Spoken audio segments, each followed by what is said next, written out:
Okay, so this is practice problem 2, and now we're talking about a wheelbarrow. So it says a wheelbarrow is used to lift a 200-pound load in the building construction program.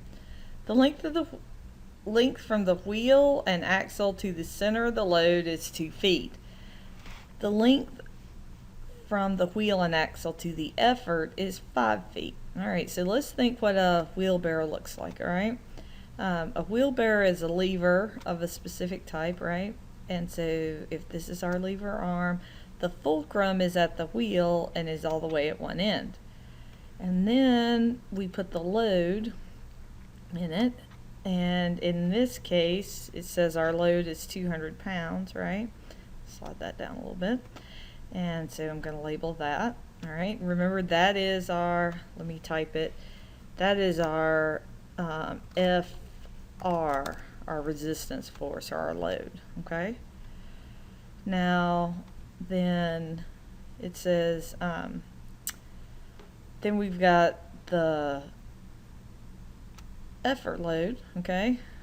And it doesn't tell me what that is, so I don't know what that is. And I'm just going to put equals question mark. All right. And then we'll do this. I'll just drag that over there. All right. And it says the length from the wheel and axle to the center of the load. So the length from here to here. The length from here to here, okay, is 2 feet. All right. So that's 2 feet. All right. And what is that? It's from the fulcrum to the center of the resistance force, so that's the DR, right? Okay. And it says the length from the wheel and axle to the effort, so from the wheel and axle to me lifting on it is 5 feet. All right, so let's label that one. DE is equal to. All right, and that is the whole length, okay, from here to here, all right? That's that whole length. So I'm going to just draw a line to show you that's that whole length, okay? Does that make sense? All right, so I hope that helps you see, all right? And this one is that. So now I've sketched and labeled the system, did the first part. What's the ideal mechanical advantage of the system? All right, so, and it says the ideal mechanical advantage is the ratio of the distances, okay? So the IMA, if you look back at your formula, is what?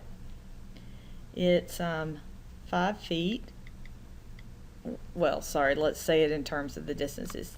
DE divided by DR, right?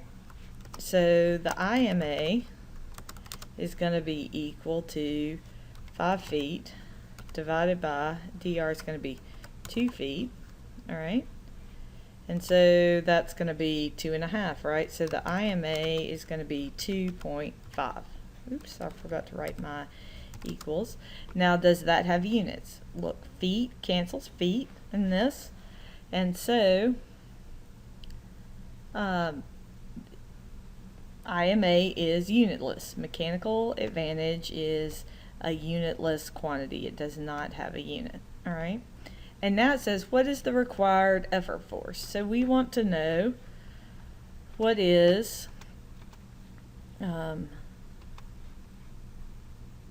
FE. Okay. Now I can use my little work equation. So the work in equals the work out. And that's the graphic you have on the practice problem sheet, all right? So if we look at it, it might look something like this. It's FE times DE is equal to FR times DR, right? So now, let me drag this up a little bit so you can see it better. All right, so now we have, right, I don't know FE. I do know DE, it's 5 feet. And that's going to be equal to 200 pounds times dr. dr was 2 feet. Okay.